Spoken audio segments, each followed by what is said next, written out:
I hope you don't mind, but in this talk I'm going to be a little bit contentious, or perhaps a little bit contrarian is a better word.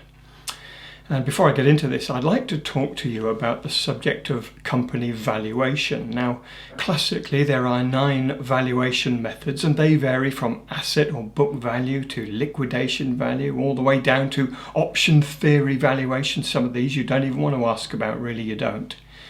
But if you were to ask your advisors to value your business, if you're a private company, there is a 90%, perhaps 95% chance that your advisors will use the middle of these methods, number 5, multiples of earnings. It's by far the most commonly applied to private companies.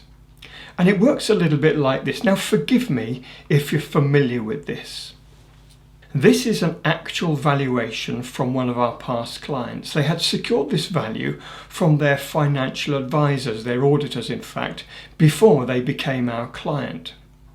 Now, we strongly disagree with this value, but I'm using it to explain the methodology behind it. We're not advocating that you go through such a process or take such a method, but I want to give you the logic behind it.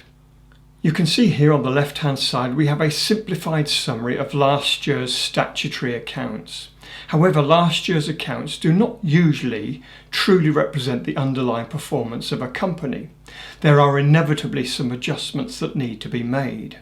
That gave us a new operating expenses figure of 2.9 million, which in turn gave us an operating profit of just over 1 million as opposed to just over 800,000 before adjustments. It is this figure that is classically used to value a business. It's now multiplied by a ratio. That ratio varies. Certain things influence the ratio. And we won't go into that right now. The most common number that you'll hear is 5. And in this case, the advisors to this particular company had indeed used a multiple of 5.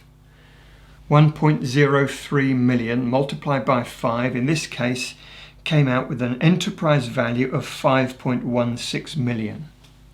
On top of this, surplus cash was added, which was around about 500,000, just under. Now, the multiple that you apply determines the rate of return on investment. That's actually the only point I'm trying to make here. If you use a multiple of 4, the buyer gets their money back quicker. A multiple of 6 means the buyer's got to wait a bit longer to get their money back. It's all about return on investment. Now, we'll return to this valuation a little bit later on, and I'll tell you what actually happened when we sold them. Now, let me come back to my main point. Buyers buy companies for a variety of reasons. Motives for purchase are really quite diverse. Now, the number one reason why anybody ever buys any company anywhere in the world, and by the way, this first motive dominates every other motive. There is a significant gulf between this first motive and whatever comes in second place. The number one reason why anybody ever buys a company or pays a premium price is always potential for future growth. Now, this particular motive will manifest itself classically in 3 ways. Growth through diversification. The new owner wants to get access to the products and services that you've spent perhaps many years developing. Number 2, potential for growth through new client acquisition. They want to get access to the clients that you've spent years pulling together. You can see why organic growth is so expensive and so time-consuming, it becomes very attractive to gain access quickly to a strong client base. And finally, potential for growth through geographic expansion. An overseas firm wants to get a foothold here in the UK market. But potential for growth overshadows every other motive for purchase. There is a great gulf, as we've said. But there are other motives for purchase. Patents, intellectual property, certain technologies that you own may be driving this. Cyclical seasonal balancing. Defensive strategies can influence value. Operational and financial synergies. They may be looking for certain skills that you have within your workforce. It's often a mixture of these things, and it's rarely ever just one of these things, of course. Dependable income streams. and indeed short-term return on investment. Now, getting your money back in 4, 5, 6 years is really quite short-term, and short-term return on investment has to be on our list. It is a totally valid reason for buying a company. They may be the worst type of buyer you want to sell to, but it does not make it an invalid reason for purchase. Now, this is not an exhaustive list, but if you were to prioritize this, put it in order, you will find, and this is universally accepted, the number one reason why anybody ever buys a company is potential for growth by 66%, just over. 2 out of 3 decisions that drive an acquisition are rooted in future potential for growth. It really does dominate valuation. After that, it's very difficult to rank this list, with one exception. The last motive on our list, short-term return on investment, is right where it should be, at the bottom. It is universally accepted as the rarest prime motive why anybody ever buys a company, and the rarest reason why anybody ever pays a premium price when buying a company. Now, here's my point, and I'm sure you're miles ahead of me.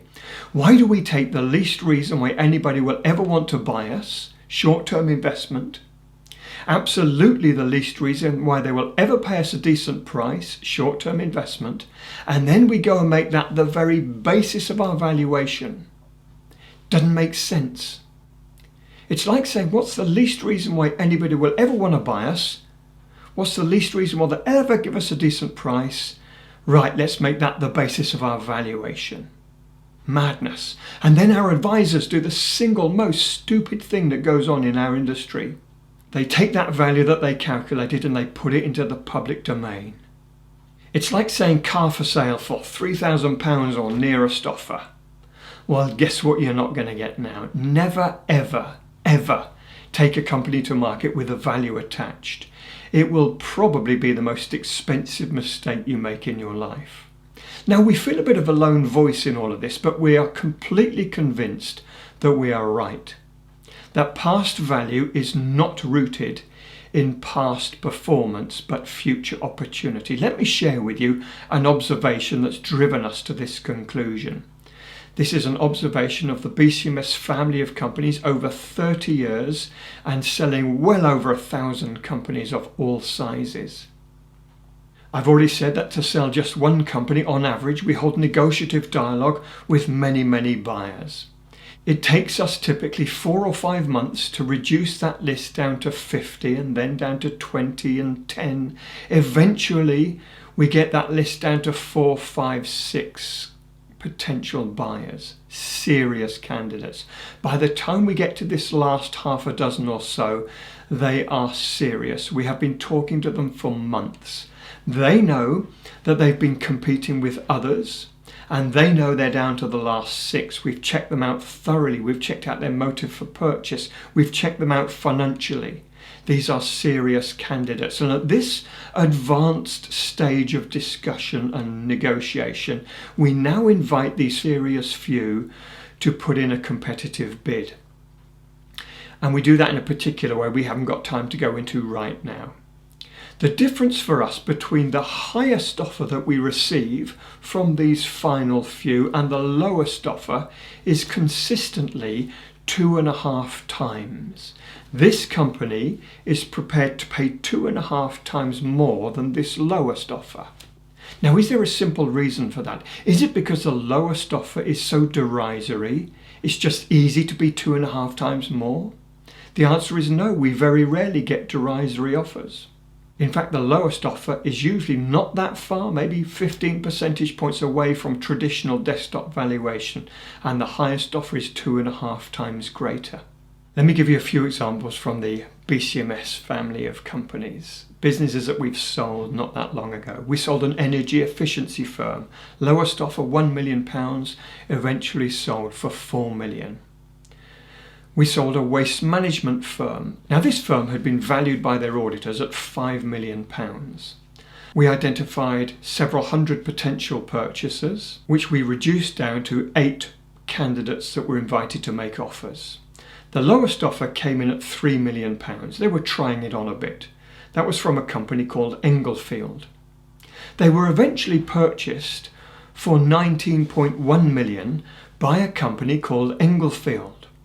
The same company that put in the lowest offer eventually found themselves outbidding everybody else and putting in the highest offer of 19.1 million. Now that doesn't happen to us very often, just a few times a year, when the same company puts in both highest and lowest offer. We sold a life sciences business, lowest offer 2.9 million. They sold for 30 million. The company that bought them for 30 million started their bidding at 5 million. We could give you hundreds of examples. It is not about past performance, but future opportunity. That means one company is prepared to pay more than another because they're buying for a different reason. And that's frustrating because it means that you cannot value your company. Value has got little to do with multiples of past profit. It's entirely related to future opportunity. And it means you can't value a business. Don't let anybody persuade you that they can value your business with regard to selling it on the open market. It will have a dramatically negative impact on the eventual deal. Value is about what the new owner can do with your business under their ownership with their resources applied going forwards. So how do we get over this? How do we ensure that the buyer bids according to future opportunity? The answer lies in the bidding process itself, and we will come back to that in another video. Let me finish by confirming that value is not about looking backwards in the rear view mirror. It is not about what you did with the business going backwards, but what the new owner can do going forwards. It is about future opportunity. Your buyer will want you to think it's about the past, but I guarantee you it isn't. Now, having a choice of buyers competing with each other is what really draws this out. And we're going to talk about that in the next video.